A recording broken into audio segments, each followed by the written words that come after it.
Well, this is take two because I originally planned to do this video outside, but there was so much wind being picked up by this microphone, well, you couldn't hear myself think. So what was I doing? Well, I've got that little blue Ford Focus outside, and it's been kind of a good little car for winter. It's not the best, but it goes. It's not very good on fuel either, but it goes, and the heater works. But it seems to be a problem, an annoying problem at that, of noise. It's very noisy to drive. It's, how can you describe it? It's like a rumbly type noise, but I don't think it's a bearing. And just to satisfy myself, I bought a little kit here called chassis ears, and I tried it this morning. What's chassis ears made? Well, simply put, it's, you got some headphones, and you got a little set here that's got an on and off switch, sensitivity, and you can change different channels, and you've got 6 channels, and each of those channels has a wire and a crocodile clip, and inside that crocodile clip, I don't think I can get it off, maybe I can, yeah, just there's a little microphone. So it's kind of self-evident what you do. You clip it onto your chassis and you use, there's like, how many channels is there? There's 6 channels. So you can put 6 clips on all over your car and listen to bearings, noises and things like that. I'll just put this down.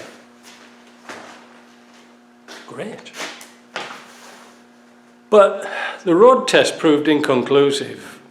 There was a little bit of noise from somewhere, but nothing serious. It wasn't sort of like head banging. But I found out that it wasn't a very good set because the clips kept bouncing off and dropping on the road. That's not good, is it? And also, it's best used with 2 people, because when you're trying to drive and put the headphones on and look at the control at the same time, it's kind of difficult to do. So it's a 2-man job, really. And you need to tape the wires up on the car just in case it gets caught in the wheel, which one of mine did.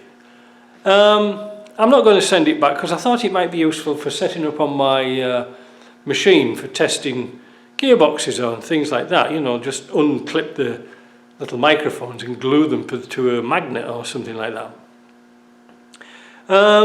Yeah, it was okay, but a bit of a gadget really.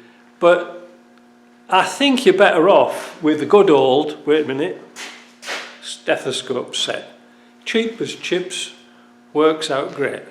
You use the long pointy thing to put on your engine block or your bearings or your alternator and things like that. You can hear tappets, rumbles, bearings, you name it. And if you're looking for leaks and things like this, like exhaust leaks and things like this, or intake leaks, you clip that on and it's like a little trumpet. Works great. Less than $10. But when I was trying to find sounds, it would have been best to have the car on the lift and listen with the stethoscope and have it running and the wheels and things like that and listen to it. Usually listen to bearings through the springs, believe it or not. Put that stethoscope long probe on the spring. We've done a video on that before, and you can hear bearings that's noisy. Easy, eh? But that car has got a rumbling, like a resonance.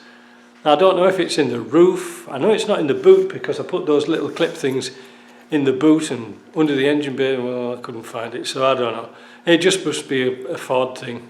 I don't know. Good for a deaf person, I would have thought. Anyway, that's all I've got to say about that. I wouldn't bother with it if I was you. I think there are better makes on the market. Maybe magnetic ones, which are cordless. That might be a better idea. But for me, no. See ya.